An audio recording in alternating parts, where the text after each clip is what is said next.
नारायण, राधे राधे।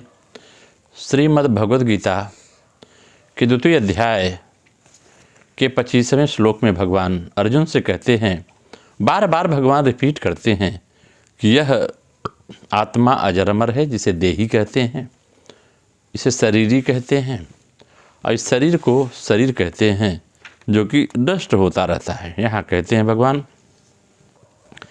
कि अव्यक्तोऽयम् अचिन्त्योऽयम् विकार्योऽयम् उच्यते तस्मादेवं विदित्वेनं नानुशोचितुमर्हसि। कहते हैं यह देही जो है, जो आत्मा है, इसे प्रत्यक्ष रूप से देखा नहीं जा सकता, यह चिंतन का विषय नहीं है और यह निर्विकार कहा जाता है। अतः इस देही को ऐसा जानकर व्यक्ति को शोक नहीं करना चाहिए।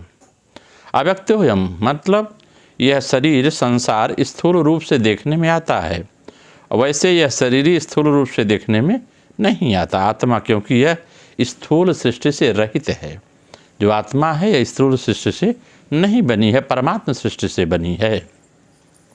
अचिंत्य मन बुद्धि आदि देखने में तो नहीं आते, पर चिंतन में आते हैं, अर्थात ये सभी चिंतन के विषय हैं, परंतु यह देही चिंतन का भी विषय नहीं है। यह देही जो है चिंतन का विषय नहीं है, यह चिंतन का विषय नहीं हो सकता, क्योंकि यह सूक्ष्म सृष्टि से रहित है, यह परमात्म सृष्टि से बनी है। अविकार्यो मुच्यते मतलब यह देही विकार रहित कहा जाता है, क्योंकि यह कारण सृष्टि से रहित है।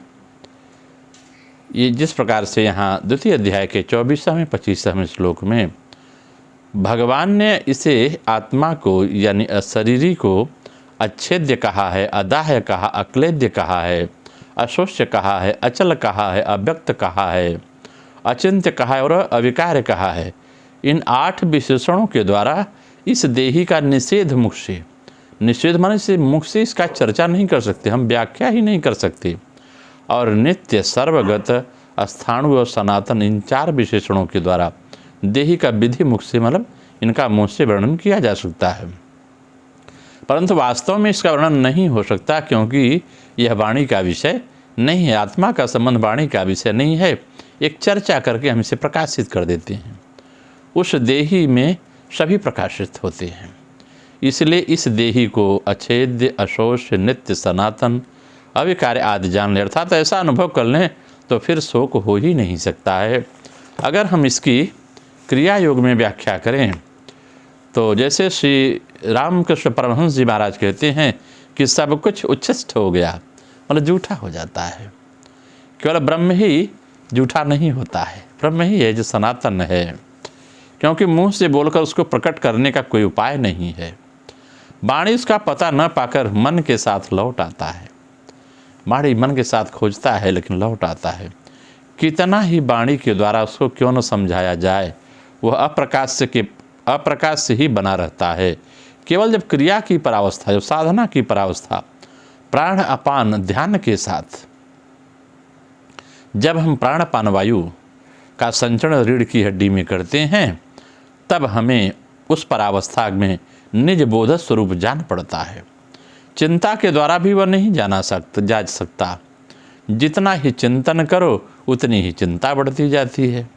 क्रिया की परावस्था में निश्चित होने पर वह कुछ समझ में आता है। यह कर्मेंद्रियों का अविषय है, यह कर्मेंद्रियां नहीं जान सकती, अतएव कोई वस्तु नहीं है, कोई कारण विकृत नहीं हो सकता। विकृत होने पर भी एक अवस्था से दूसरी अवस्था को प्राप्त होगा। अगर शरीर विकृत हो जाए तो आत्मा दूसरी शरीर पर कर्मानुसार प्राप्त कर लेती है। यदि हम एक अवस्था को यदि हम अच्छा समझें तो दूसरी अवस्था दुख का कारण बन जाएगी, परंतु इस आत्मा को जो लोग जानते हैं वे शोक से पार हो जाते हैं। श्रुतियाँ कहती हैं कि तरत शोक मात्मवितः, कहते हैं इसका अवस्थांतर संभव नहीं है, आत्मा का अवस्थांतर नहीं होता। आगे इसके 26वें श्लोक में भगवान कहते हैं कि अथ चैनम निजजात अथ चैनम नित्यजातम नित्यं वा मन्यते मृतम तथापि त्वं महाबाहो नैवं शोचितुमर्हसि। हे महाबाहो, अगर तुम इस देही माने आत्मा को नित्य पैदा होने वाला अथवा नित्य मरने वाला भी मानो तो भी तुम्हें इस प्रकार का शोक नहीं करना चाहिए। भगवान यहाँ घुमा फिरा के चर्चा करते हैं, कहते हैं कि यद्यप सिद्धांत की और सच्ची बात यही है कि देही मतलब जो आत्मा है किसी भी काल में न जन्मने वाला है न मरने वाला है, लेकिन हे अर्जुन, अगर तुम यह मान लेते हो, सिद्धांत के बिल्कुल विरुद्ध बात मान लेते हो, तो देही नित्य जन्मने वाला और नित्य मरने वाला है, तो भी तुम्हें शोक नहीं करना चाहिए। कारण कि जो जन्मेगा वह मरेगा और जो मरेगा तो वह जन्मेगा। इस नियम को कोई टाल नहीं सकता।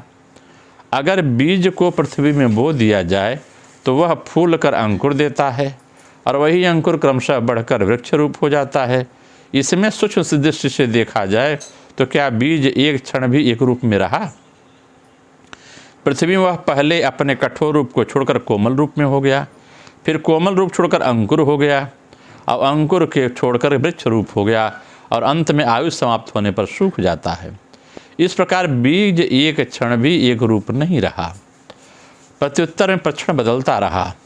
अगर बीज एक क्षण भी एक रूप रहता तो वृक्ष के सूखने तक की क्रिया कैसे होती?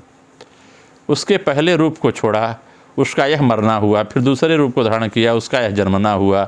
इस तरह क्षण प्रतिक्षण जन्मना मरना जन्मना मरना, तो बीज की तरह ही यह शरीर है।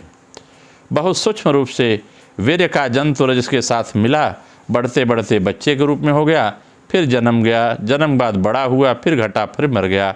इस तरह शरीर एक क्षण भी एक रूप न रहकर बदलता रहता है, अर्थात यह शरीर प्रतिक्षण मरता है और जिंदा होता है।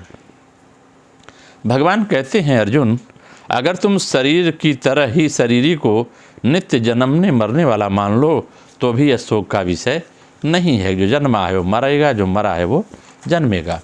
अगर इस 26वें श्लोक की हम व्याख्या आध्यात्मिक रूप से करते हैं तो कहते हैं, देह के जन्म के साथ साथ आत्मा का जन्म तथा देह की मृत्यु के साथ आत्मा की मृत्यु होती है। अतएव आत्मा देह के समान अनित्य है। यह चार्वाक का मत है। इसके मत को चार्वाक पोषित करते हैं। तो आत्मा का नेतृत्व को नाना प्रकार से समझाया गया है, तथा यदि तुमको नास्तिकों के समान संदेह होता है तो भी तुम्हें शोक करने की आवश्यकता नहीं है। आगे भगवान कहते हैं, आगे कथा की चर्चा हम लोग अगले अध्याय में करेंगे। नमो नारायण, राधे राधे।